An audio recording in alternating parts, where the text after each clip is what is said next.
This episode is about mental health and suicide-related themes.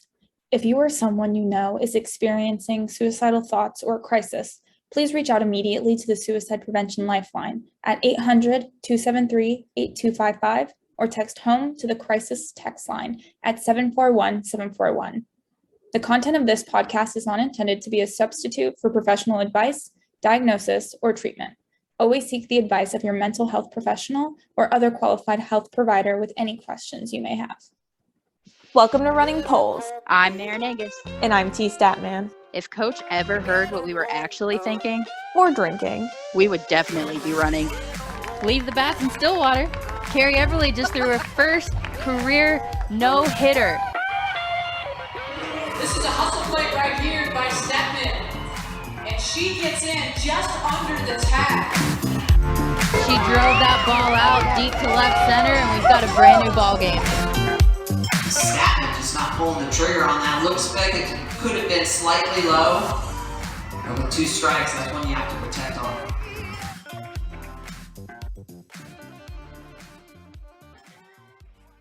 Welcome to the Running Polls podcast powered by Six Pack Coverage. Today, we have Alison Gorrell from AG Performance Sports Psychology. She's a mental performance coach and professional basketball player in Europe after playing Division I basketball in college. Welcome to the show. Thank you so much for having me. I'm excited to be on it. We're excited to have you. This is going to be awesome. Thank you. Let's just dive straight in. So how did you get into your career of being a sports psychologist? So it really started with my playing career. I went through kind of some big ups and downs in college where my mental health struggled, my performance really struggled. I ended up transferring, but at the time, I didn't even really know sports psychology was a thing. I didn't even know that there was psychology outside of, clinical psychology. It wasn't really talked about at that point in my career. So it was something I kind of put on the back burner, got through on my own. And then when I had the opportunity to go overseas, pursue a master's in sports psychology and also continue playing, it just seemed absolutely perfect. And originally I was going into it thinking this is good for background for coaching or my own playing. I wasn't really thinking of it as this is going to be my career. But then once I got into the educational part of it and really understanding the ins and outs of it and how much it can affect how you're playing, how you're feeling, that's when I really started to get into it. And luckily, I got some cool opportunities at the beginning, getting to work with the Scotland national beach volleyball team, a professional soccer or football team, as they say in the UK. And so just having those early opportunities really got me excited about it. And then as I continued to play professionally in Europe, it was just every team I went to and every teammate I got close to, you really heard that everyone had their own story. Everybody had their own struggle. And you started to realize that it's not just me. It's not just a couple other people. It's everybody. Everybody is struggling with their mental health at some point. And everybody really needs the tools to be able to handle some of these difficult things in sports. While you were a student athlete, so I know when I was a student athlete, so this was 2015, they started to have the push to get more sports psychologists. And then we would have random people come in with all sorts of tools and things we would do once and then never again. But they started to make that push throughout my career to see the sports psychologist. So when you were in college and when you were professional, was that a thing?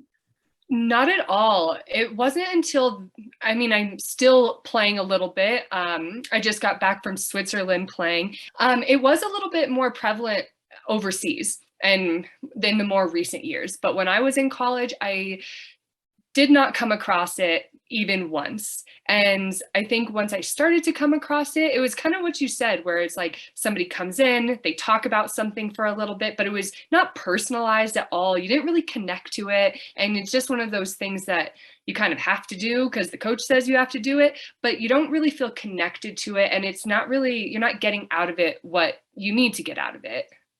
I didn't play in college, but I did play in high school. And I remember my sophomore year of high school. I was on the basketball team and I just wasn't having fun and wasn't enjoying it. My knees hurt. I was like, I can't walk some days. And so when I like told my coaches, I was done playing basketball, they sent me to our school psychologist. And so that was my first experience like diving into that. And so I guess for me, I don't know. I think I always thought it was normal for like coaches to send their players to some type of psychologist when they were struggling with something, but it's not really the case. Yeah, that definitely seems like a different experience than I've heard from most people that I've come across, which is awesome. Like, that's great for your coaches that they did that. But I also think a lot of, especially in America, it's very reactive rather than proactive. So it's like, okay, I notice you have this problem. You wait till the problem is pretty extreme, where it's kind of to the level of like maybe a clinical problem or something. And then it's like, panic mode, let's go see somebody and figure this out. Whereas I try to get it into a space where it's a little bit more proactive. So you're teaching skills up front so people can learn how to take on some of the adversity, the difficulties, all the issues that are going on. And then as problems arise, you can start to work through them, but you're not waiting till the sirens are going off to address something. What's the difference between a sports psychologist and a regular psychologist and a therapist? Because I feel like in our capacity, we did that team thing, like you said, but then sometimes I would go see her and it almost acted like a regular, it act like a regular therapist where I'd be like telling her my childhood problems, but I don't know if that was supposed to be the end goal of what the sports psychologist is supposed to do in that capacity.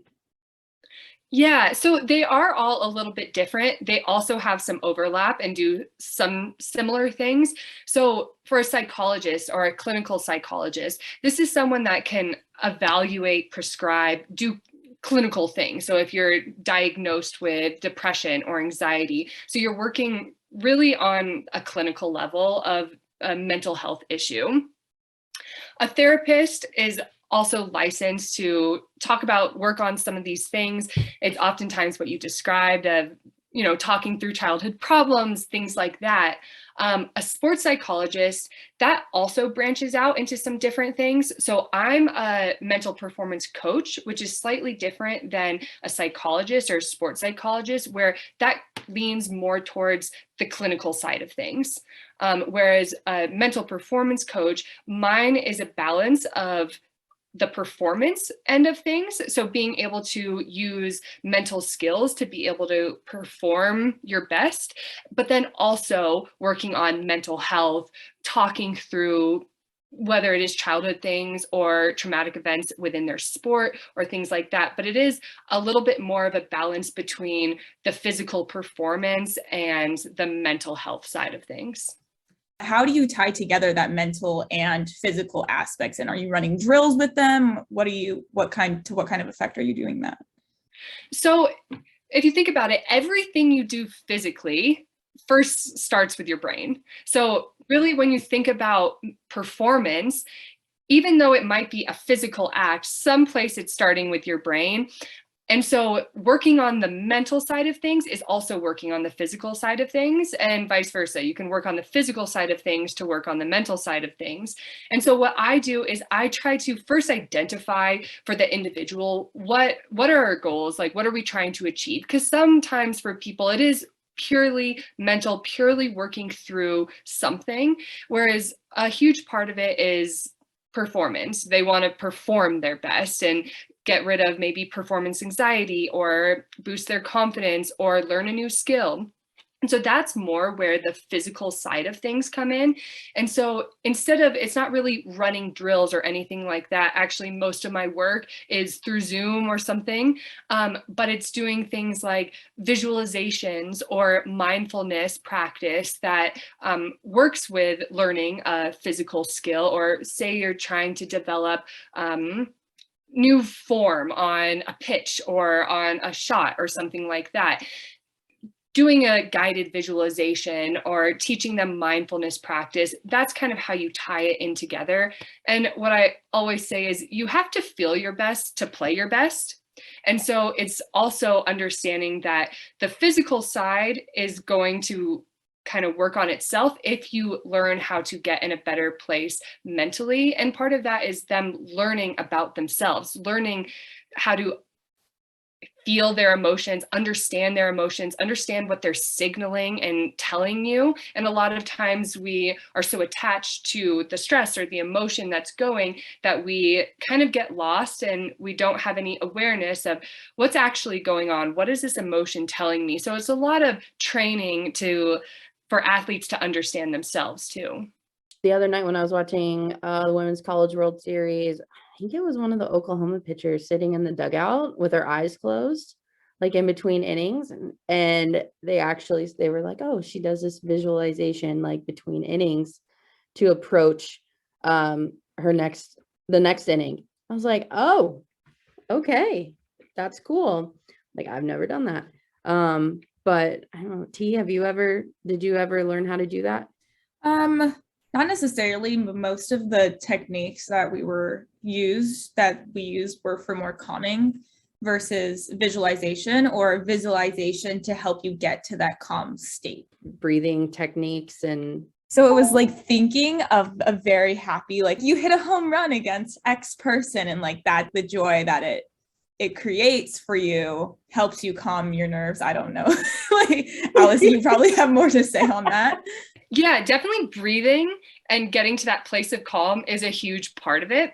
But then this is kind of where I think the individualized part of it is really important, because everybody has a different optimal performance zone. So kind of where they are mentally, emotionally to perform their best. And so it's understanding for each athlete that this might be different, and how do we achieve that zone for different athletes? And so I think the individualized approach is so important, on top of teaching the skills, to really understand, well, maybe this person struggles to be calm because there's a certain part of their performance that they have anxiety over. And then you have to learn how to address that specific part of their performance. And so although these tools are extremely helpful and definitely worth learning, it's also important to understand the kind of deeper part of, what is actually causing me anxiety? What's causing my confidence to be low? What state do I need to get to perform my best?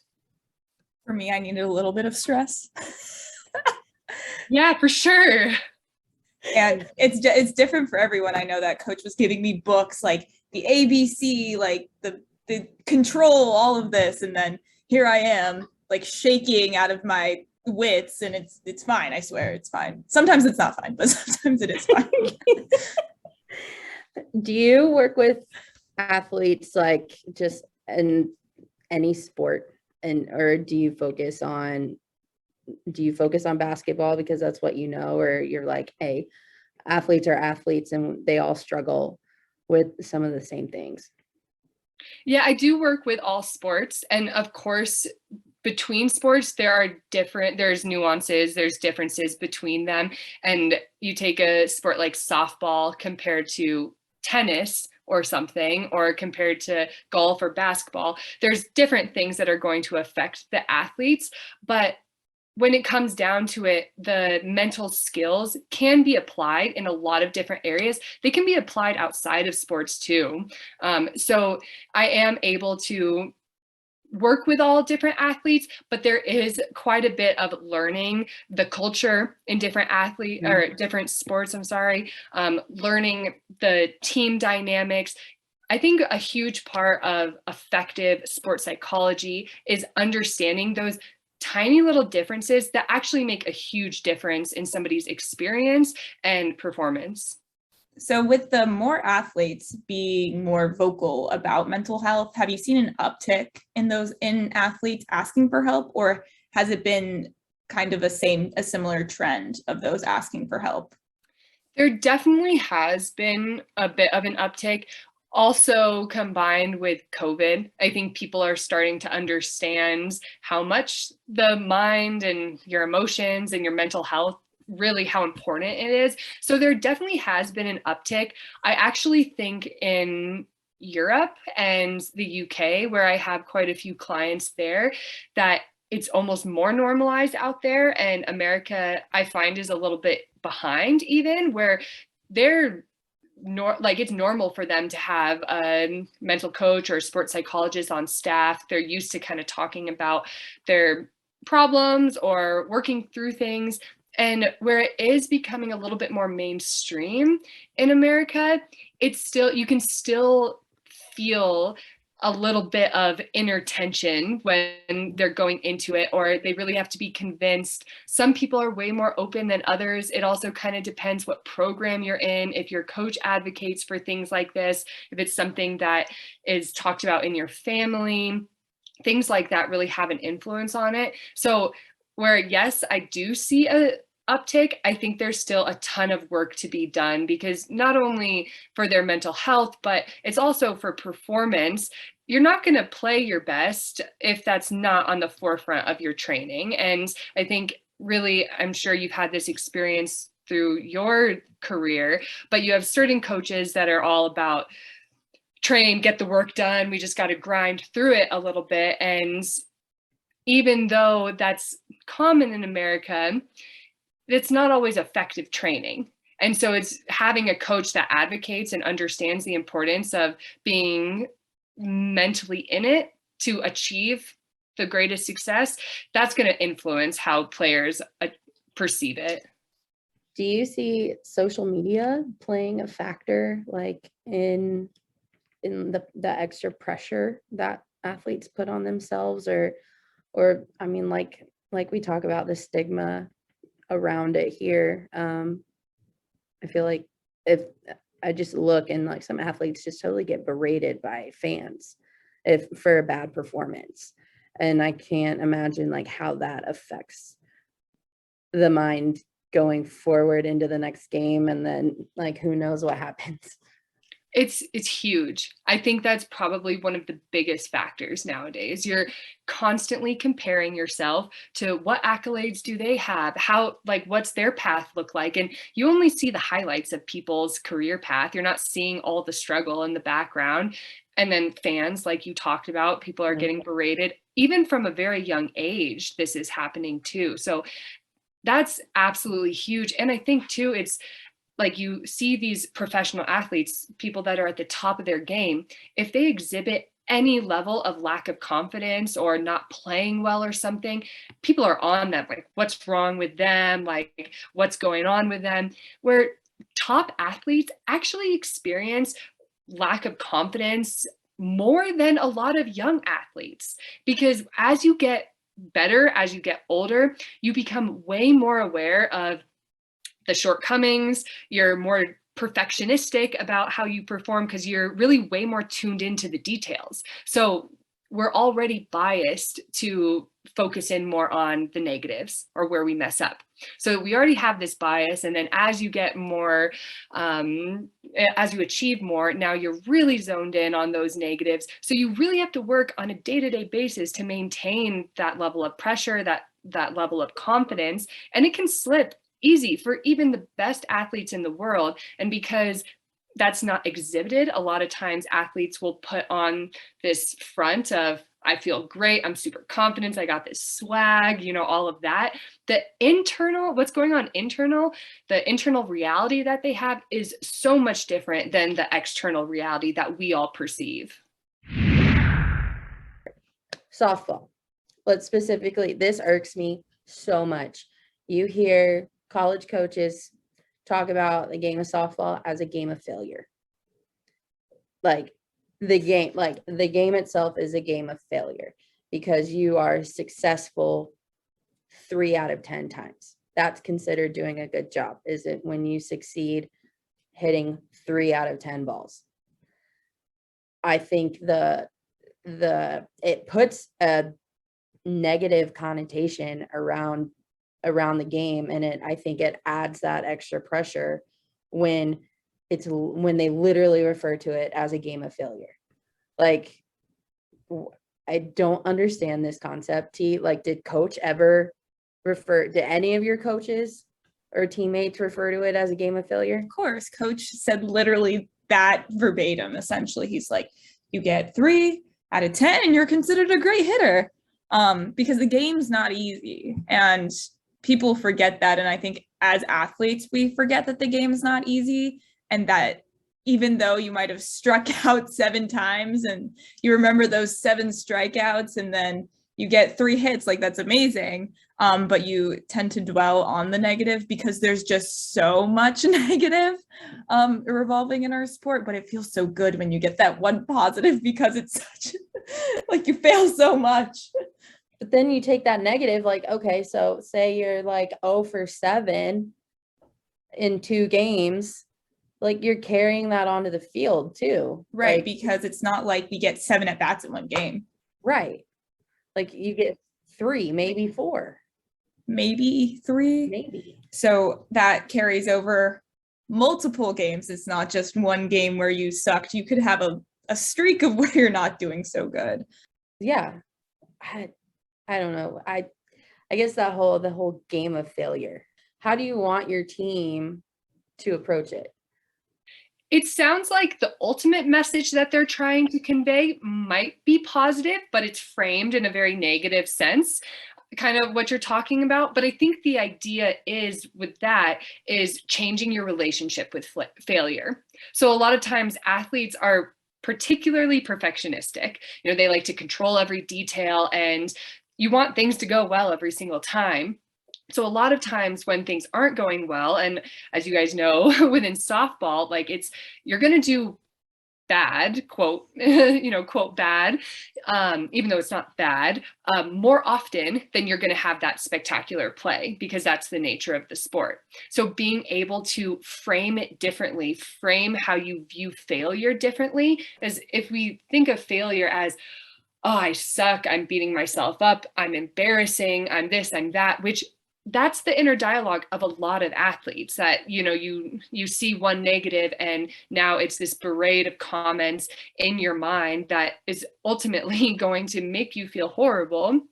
And being able to reframe that of saying, okay, this is the baseline. This is not a reflection of who I am as a person. It's not a reflection of who I am as a player, that this is part of the game. And so I think the message of acceptance around the reality of it is you're going to mess up a bunch, or you're not going to see that success on a regular basis as you maybe would in basketball or something, where there's way more scoring and you're seeing the ball go in a lot more frequently. And so just being able to reframe it in your mind of saying, okay, this failure is a very harsh, extreme word, but it's more part of the game. And maybe reframing what failure means to you is a more positive way to look at it. And they did talk a lot about that reframing, instead of saying, don't look up, see the ball down. So doing those positive things instead of having those negative words in just when in self-talk or speaking to others. Yeah, absolutely. And I think too, with a lot of times now what's being talked about a little bit is this toxic positivity or whatever, where you try to just put this blanket of positivity over everything and then everything's okay, where that doesn't always work. So positivity doesn't always work, but negativity never works. That's never really going to lead you to success. So sometimes it's about looking at things neutrally or rationally and being able to step out and be able to say, from just looking at it from a rational, objective perspective, this is what it is. And a lot of times when we do that, we realize there's quite a few positives looking at things neutrally.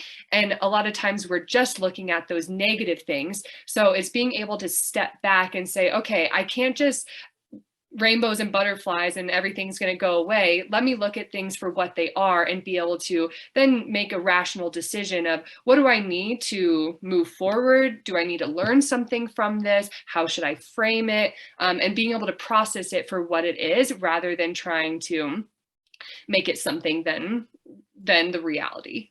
Toxic positivity is very interesting, because I used to have teammates who, like, you know, someone strikes out and you give people high five, they don't want to give high fives. And then there was one time where someone told her, like, oh, good job. And she's like, what do you mean good job? That was terrible. I just struck out. So also like learning how to be able to speak to your teammates and know what other people need, because it's true. Like sometimes you might have good at bat. So being able to reframe that to be like, wow, that was a really great, that was a very strong at bat. But I don't know, it just reminded me of that. And I see that a lot just in general with certain personalities. Well, it's like they like coaches encourage us to do that growing up when we're young. Like they literally preach like being an encouraging and upbeat teammate, and that, you know, that's how college coaches will look at you. Make sure you're giving a high five to your teammates regardless of what happens. And it's like, well, like T said, I don't want to give you a high five if I have a bad at bat.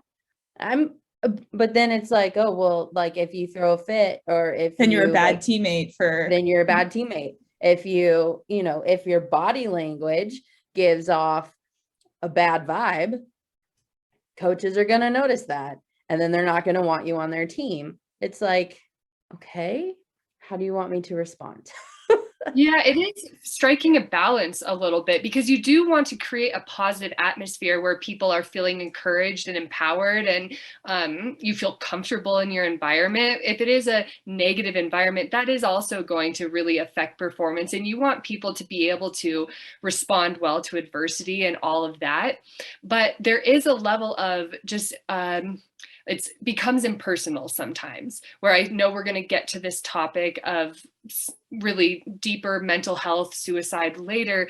But I think that when it becomes very impersonal, almost what some people would describe as fake, of just like this fake rah, everything's great. And then you don't quite feel comfortable to be like, no, like I actually have this issue, or I'm actually feeling a huge lack of confidence or performance anxiety or something like that. So creating an atmosphere that is a safe space is generally a positive space, but leaving room to actually understand what we're feeling, being able to talk about those things is also really important, because the rah, let's clap for everything, pretend everything's okay, that's not always going to cure things, as you guys probably have experienced yourselves.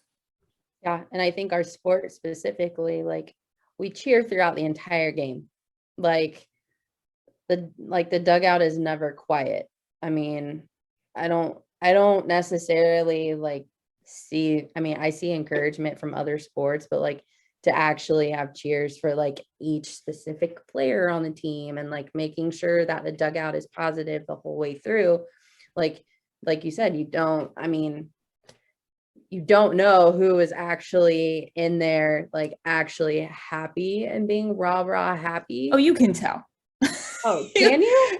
In the dugouts with the cheering, like you'd be like, let's go. Like you can there is an important thing about like being able to carry yourself and not really let those outsiders see, but like your teammates hopefully are there to like pick you up or like give you the space that you need, and they know you well enough to be able to just give you that space, and then you're able to come back and rejoin everyone and just kind of forget about it, because that's also the thing about softball. Okay, that happened, we gotta move on. And that's like I'm sure actually that's like literally every sport is that, okay, what happens, we just gotta move on to the next one. Exactly. I mean, part of it is being able to perform. So performance is half of it. Mental health and addressing emotions, all of these other issues is another part of it. And so creating an atmosphere, a performance atmosphere where you are able to, you know, snap back from things, be able to handle that adversity, move on to the next thing. You know, all of those things are really important factors. That's how you're going to perform your best. And having teammates that are going to encourage you to do those things is really, really important.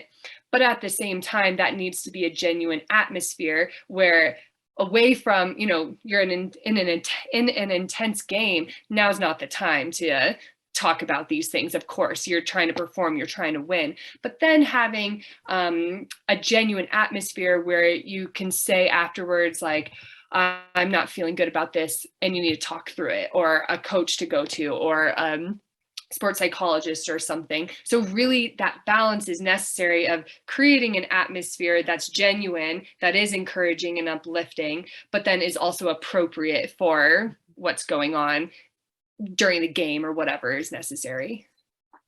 I don't know how it is in Europe necessarily, but I feel like here we associate that happiness and positivity with winning.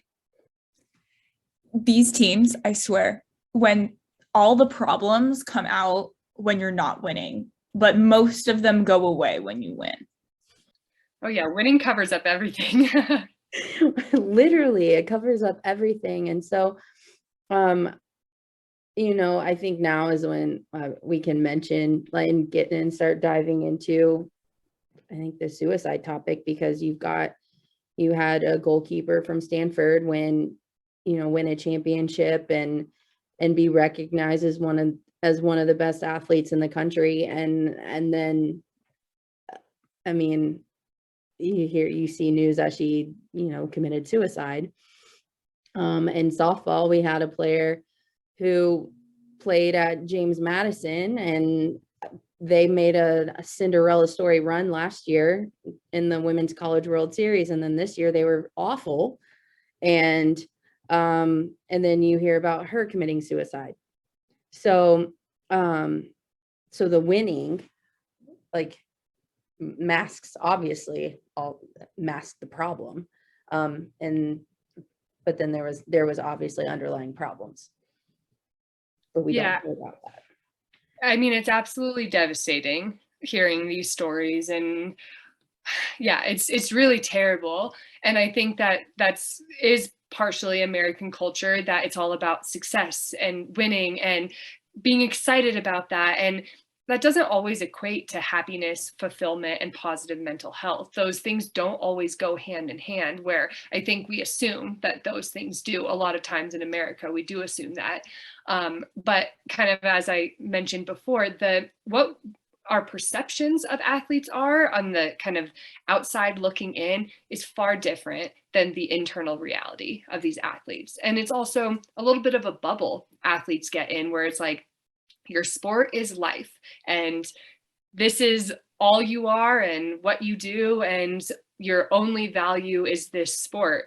Where in reality, that's just not true at all. Even when it's your job, there are a multitude of things in your life that are affecting your mental health. You have other priorities. You're a person, you're a human being. You're not just, a robot playing your sport. And so I think just knowing that what athletes are going on internally can be completely different than what is shown in the accolades they've won or how the team is doing. Do you have advice for coaches and teammates on how to handle either their teammates contemplating, or if something did happen, is there any advice that you have for the people around them? I think that one thing that always comes out after a suicide or something, people, I'm sure you guys have seen this too, but people often say, like, we had no idea she seemed so happy, and like things seemed so good for her, and like we would have never expected this in a million years. And I think that first is really sad that that person felt so alone with whatever that they were going through. But I think that shows how little that we genuinely check in on people. And it's easy to check in on the person that is displaying outward signs that they're not feeling good, but not feeling good can come in a lot of different forms, and people respond, and their defensive mechanisms and their protective mechanisms are different. And so someone might exhibit that they're great and they're happy and things are going well for them, but that doesn't mean they shouldn't be checked in on too. And that doesn't mean that something's not going on underneath those layers. And so I think making sure that as a teammate, you're checking in on everybody, making sure that you're asking, how are you? Not just on the surface level, how are you, but, how are things going for you? Like, how is life outside of your sports? How are you managing things? How is the pressure? All of those things, I think creating that connection with your teammates is really, really important. And for coaches and programs in general, I think that proactive work really needs to be done. I think we kind of, as I said at the very beginning, we're really in America in this space of just being reactive, of let's spot the people that have the problems and then let's help them, instead of saying, no, everybody has problems, and it's a spectrum, and it's can be anywhere on the spectrum. And if it's not very bad at one point, it could get really bad in the matter of hours or a day. And so I think first creating an atmosphere that's very open, checks in on people, values mental health, understands that pressure nowadays with social media pressures, school, all of the things people are dealing with in life that really can affect you. And so making sure that there's open communication there's resources for people. It's something that's clearly valued, not just through what they say, but through actions as well. And making sure that those things are done up front. And some of the connections and skills are created earlier on. So then when things get bad, they don't feel like there's nowhere to turn, that they have people, they have a support system, they have preventative services that will help them. And even setting up action plans with the team of, if you get to this point, make sure you reach out to this person or that person. Having some plans in place can be really helpful for athletes to know that, okay, I always have some place to turn no matter what. When we hear about athletes who have committed suicide, I think this year really there was a lot. And the media really covered it, right? I spoke to a friend of mine just like off, we were just texting about it. And, she said something like, the more like the media covers suicide, it's like the more suicides happen, like a chain reaction. And, I was like, I didn't think about it like that. But then I was like, man, is it that like it's happening more often, or is it that we're just hearing about it more often? I don't know. What do you think? There is a contagion effect. There are studies out there that do show that media coverage does then, cause an uptick in suicides. This is true of other things in the media, like school shootings, things like that. There's an uptick when there's big media coverage, things like that. So there is a psychological effect of that. And it is a little bit like that double-edged sword. You want people to know that this is an issue, so then people are motivated to act and make changes and stuff like that. But then at the same time, it also is having this psychological effect or causing an uptick. So it is a little bit of that balance. And I think at this point, it's, at least from my opinion, that it's very clear that mental health is super important for athletes. This is something that every school, every program should talk about, put things in place, and try to do things on a proactive end of things. So to try to prevent some of this. And I think some schools are doing a better job. I know that it's on the rise, but it is still way more prevalent than it should be. But then there's also the reactive, right? There's once it happens, and how schools and how teams and how the country acknowledge what happened. I hate to sound like a bad person. I don't think I'm but I just have my opinion. And seeing, I had a friend commit suicide last year, and it makes me angry, right? Makes me angry that like life got too hard. Because then for me, it's like, well, my life was hard and I got through it. Like I had a hard time and I reached out to people and I got through it.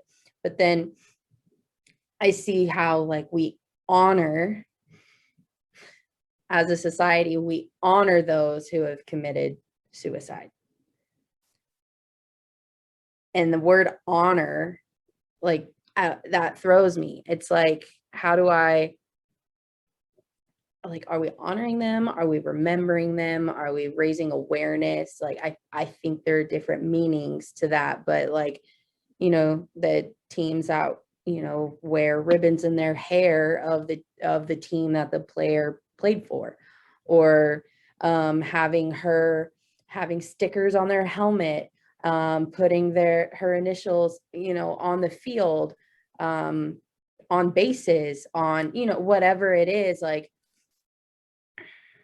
why are we, I get a lot of backlash when I say it, but like, why are we honoring that? And so that's my opinion.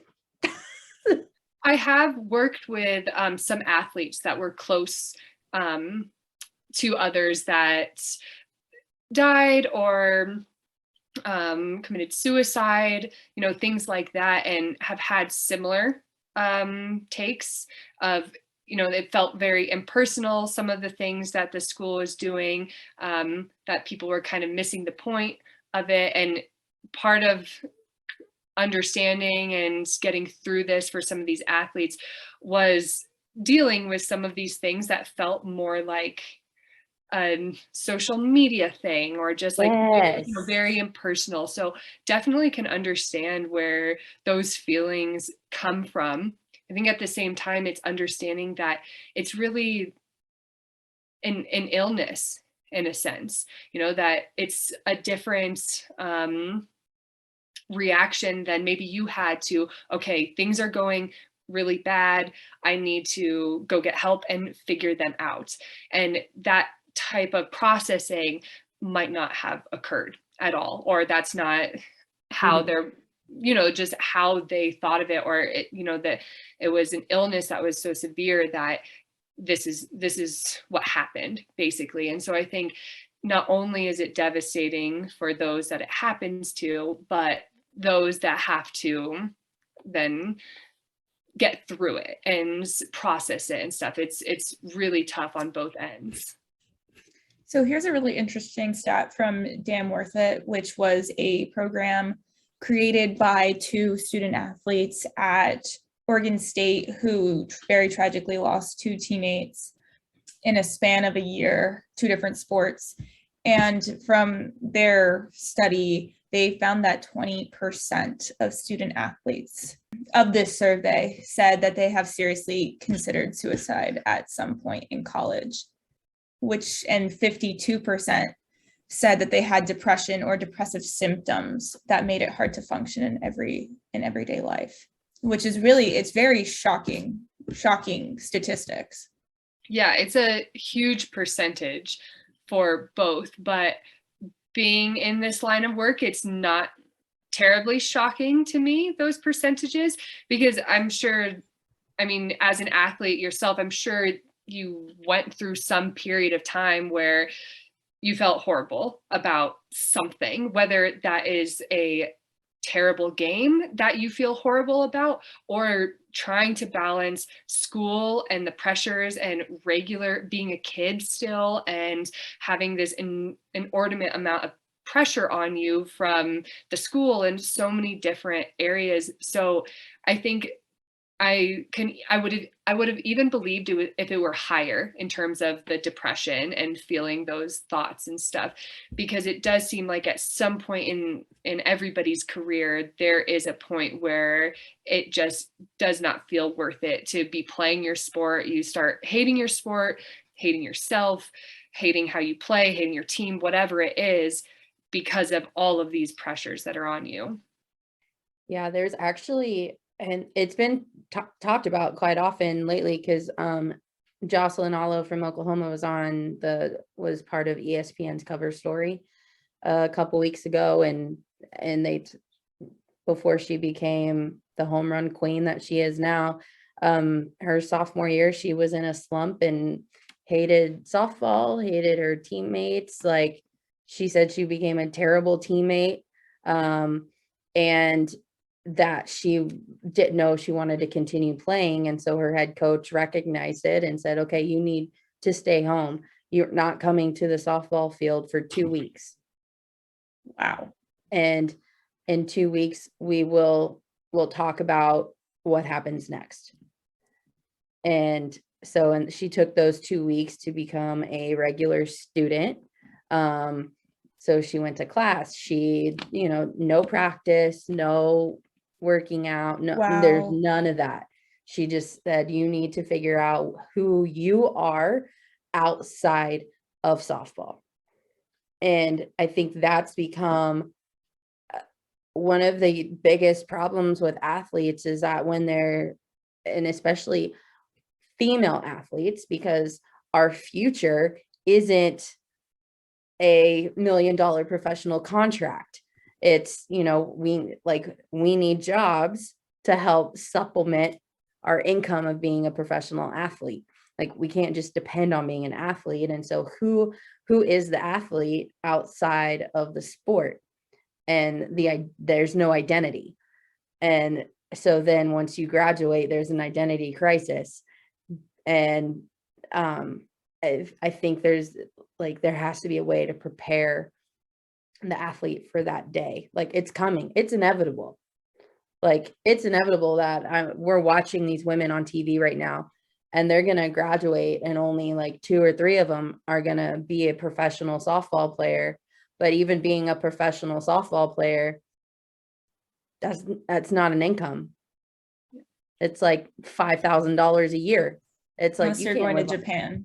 So you're going to Japan, you're going to Italy, you're going wherever. But even then, like, you still have to, most of them give lessons or become coaches or just to find ways to earn money, but because it's still in the game, and that's part of their identity. That's such a great example, because she's a phenomenal athlete, what you're describing, like, absolutely phenomenal. And a lot of times outside looking in, for people that maybe didn't play at that high of a level or wasn't in athletics or anything like that, they can look at it as like, it's just a game, like, it's just a game. Why is being in a slump make you feel so bad?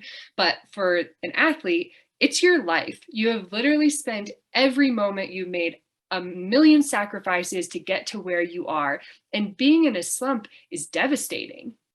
Your whole world is flipped upside down. And then, like it happened to her, you just kind of start hating everything. And it is a balance of being able to develop an identity outside of sports and understand your worth beyond your ability to hit a softball or whatever. But then also understanding that for these athletes, this is their world. This matters to them. This matters on a scale that a lot of people don't understand. So something like that can have a huge effect on your mental health, and developing that identity outside of your sport is huge to be able to keep that balance. So going into any career, finding things that are outlets beyond working out, because I know for a lot of athletes are like, how do you relieve stress? Well, I work out. Well, what if your sport isn't going well? Then how do you relieve stress? You can't, if you're in season, you can't do a bunch of extra workouts to relieve stress.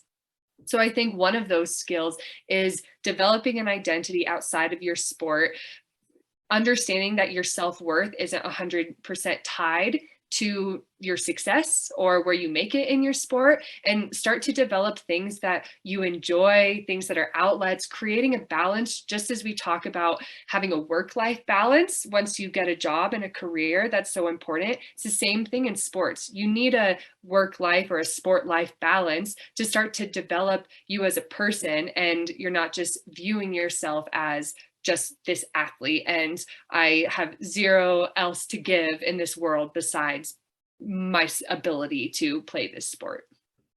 I really like that. The work-life balance thing was something, as a student athlete, I was the crazy person in 5,000 different clubs. And I think it was really great to see student athletes just joining clubs. It's usually late in their careers when they're like, oh no, I need to get volunteer hours, or I need to be a part of just something that's not sports. And I feel like, okay, this is like totally probably going to get hated on for this opinion, but I feel like coaches should require their athletes to be a part of a school club.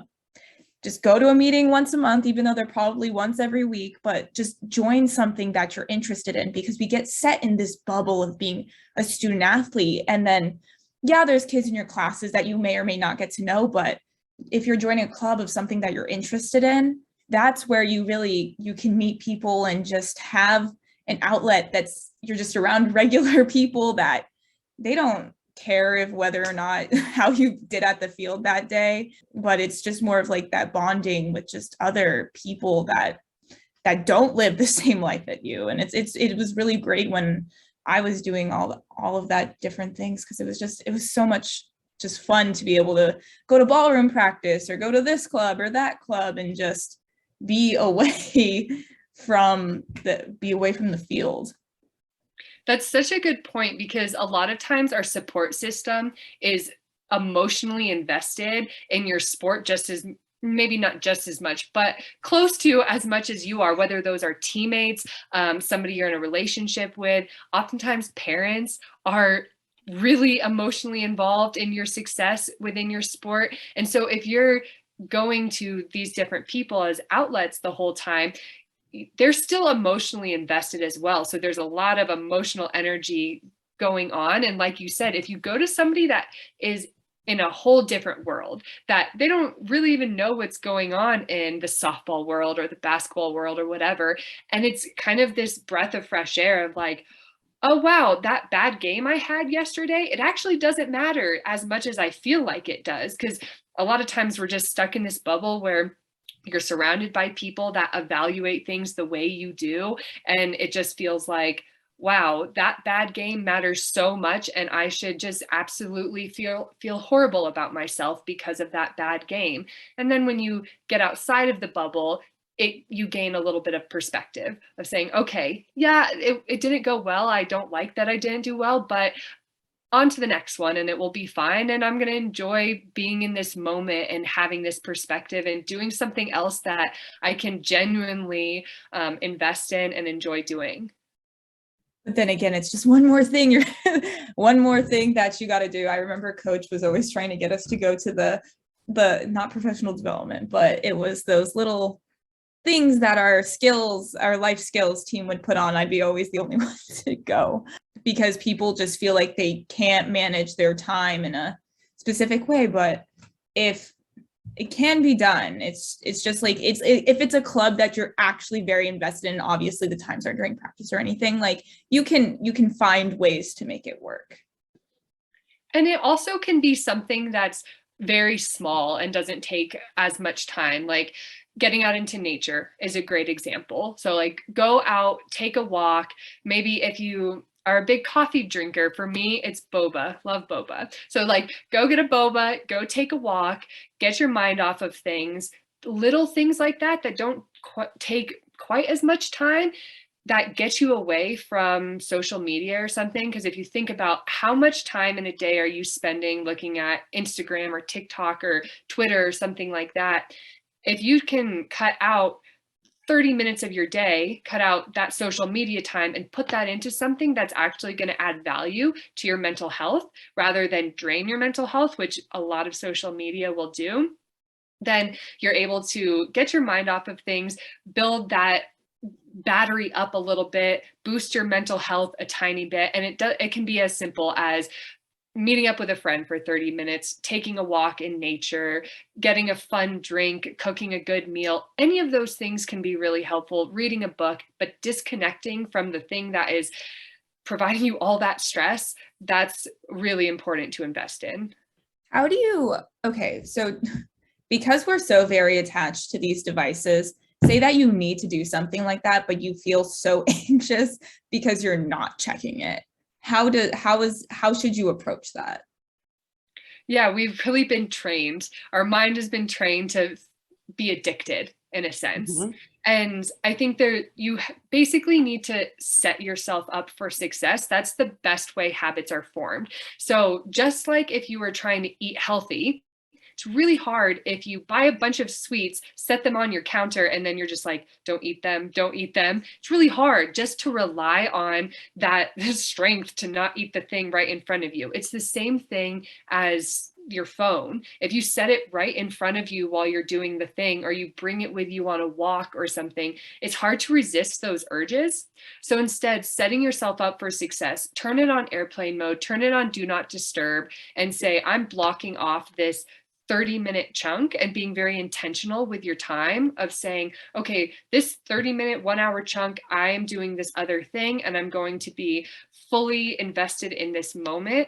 And then I'm going to give myself a 10-minute chunk to do whatever I need on my phone. But the thing with social media or anything on your phone is a lot of times it's very mindless. So you're not even really aware of what you're doing, and you're just like, 30 minutes have passed and you're like, oh my gosh, I've just been on social media for 30 minutes.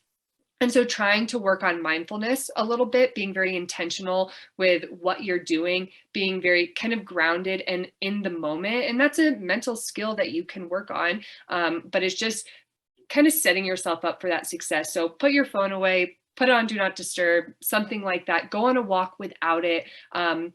When you're eating a meal, don't set it on the table right next to you. Put it across the room in a different room, something like that. It's where you don't hear it buzzing all the time. And I think just by starting to change little habits like that, you'll start to relieve that addiction a little bit. I'm addicted to my phone. My husband told me that yesterday at dinner. He was like, will you put that thing down? Like, You should start doing Shabbat. yeah. And we're teaching like kids to be that way because that's what they see the adults doing. I have a 2-year-old stepdaughter. She knows exactly how to work an iPhone. She knows, and an iPad, like, and it, iPad, tablet, whatever it is, like, she knows how to work it. She knows, like, we FaceTime her during the week and she knows how to flip the camera around. She knows like how to end the phone call. She knows how to do it all. And then, and so when I see that, I'm like, oh no, like she's 2. Like, so when she is with us, it's like, okay, we keep books in every room. And I'm like, okay, like read your books. She does not have a TV in her room, like making sure that, you know, that she's not addicted, like we are. mom and stepmom and dad. And, you know, it's just like, okay. But then it's like, I'm watching myself. I'm addicted. So I'm going to encourage her to read a book or to go play outside. And then I've got my phone in my hand. It's tough. I mean, we get this dopamine burst every time we get a like or whatever, see a new video. It's designed that way. Like our brain is reacting to it. So that's why you kind of have to, like I said, set yourself up for success because you can't resist that. You can't resist these, you know, dopamine bursts that feel really good. And then you're not really aware of what you're doing. But I think that if you take time and you're really mindful of like, okay, I'm going to spend this hour doing this completely other thing that I know is going to benefit me in the long run, like getting outside, doing something with whoever, whatever you're doing, and then really taking time to reflect and check in with yourself. Like, how do I feel right now? Like, and probably you'll notice you feel pretty good and you are energized, you feel relieved a little bit, you've disconnected. And then also do the same when you finish scrolling on social media for 30 minutes and check in with yourself. How do I actually feel? Well, probably a little stressed, worried about what everybody else is doing. Are you on the right path? Like, are you behind? What are they doing? And it's a lot of stress. Even though you're getting these dopamine bursts, you're constantly comparing yourself.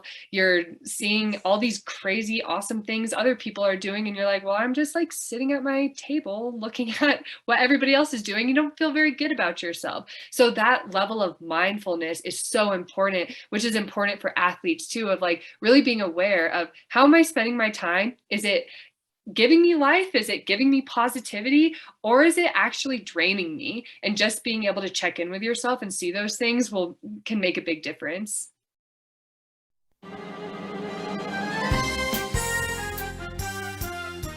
Welcome to the kvetching corner. I could kvetch about anything. What do you want me to kvetch about?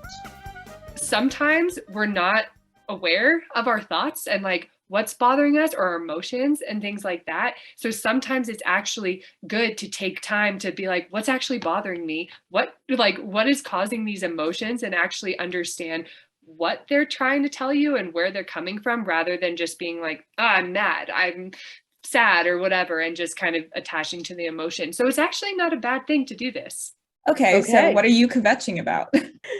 Well, my mind is just on this topic of mental health and stuff. So I guess what I would complain about is just the lack of bringing it into all schools, all programs, things like that. It's still not really prevalent in high schools, colleges. Usually it's only the top tier that are getting access to these things. And so the people that are maybe lower income, the athletes that don't get paid as much, it's way harder for them to access these things. And they're probably the ones that need it a huge amount, maybe more. And so it's not just these, NBA superstars, football players that are getting paid millions. Of course, they can access that, and they need it as well. Of course, everybody needs it. But how are we going to make this possible for people that don't have the income, don't have the access to it? So that needs to be solved for me. T, what are you kvetching about? So I'm in a slow pitch league, and last week there was a lady who might have been drinking beforehand. And apparently we didn't do a switch. We had you have to have a certain amount of guys and girls the same, and we didn't switch, but it was because we haven't gone and hit. And she I play with a family, and some of them played at Northwestern and other places. And one girl, the mom was there, and she was trying to talk to the lady with the umpire, and then one of the sisters ran in and was like, "What are you saying to my mom?" And I swear there was going to be a girl fight. It was almost bad. Oh no. So people who put their whole lives into their slow pitch, they're the CD league slow pitch. CD league specifically, slow pitch leagues. They take it really seriously. But then again, just like how playing college sports was our whole life, this is their, a lot of times this is their life. This is what gets them going. Mm-hmm. But still, it's CD softball. All right, what do I have to kvetch about today? I mean, I could complain that my wine bottle was empty after one night. It doesn't help when two people love the same wine and you can't get enough. But no, I think I'm just gonna complain that that I have about 4 loads of laundry to look forward to doing after I get off of this call, and that I do not do the whole time management thing well. So I could have started a load this morning, and met with the landscape person that came to my house and then finished that and threw it in the dryer. But did I put it in the wash? No, because it's well, I'm not going to do that. So yeah. So my lack of time management skills is what I'm complaining about today, due to the fact that I'm just lazy, but I know that. Eventually you'll run out of clean clothes and we'll make you do it. And that's normally how it works. It's not a bad strategy. Normally that's how it works. I'm or my husband runs out of work clothes. He's like, I need clean work clothes. Can you do some laundry? I'm like, oh yeah, I guess I'll do some laundry. And then it's throwing in our clothes together. He's like, how come you're just washing your clothes? Where are mine? I'm like, oh, sorry. Thank you so much, Alison, for coming on the show. How can the listeners see you, contact you, social media, send you a letter? I don't know. Yeah. So Instagram, it's at Coach Gorrell. My website is coachgorrell.com. I'm gonna get on TikTok in this next week, which is big, but that's how they say to reach people these days. So trying to reach more people. So that will also be at Coach Gorrell. So everything's at Coach Gorrell. You can email me as well, coachgorrell@gmail.com. And so everything's Coach Gorrell, but I am open to working with new athletes. I'm accepting new clients right now. So if anyone listening is interested in it, feel free to send me a message. I would be happy to do a free consultant call of just getting to know you and stuff. So feel free to reach out and I'd be happy to answer any questions or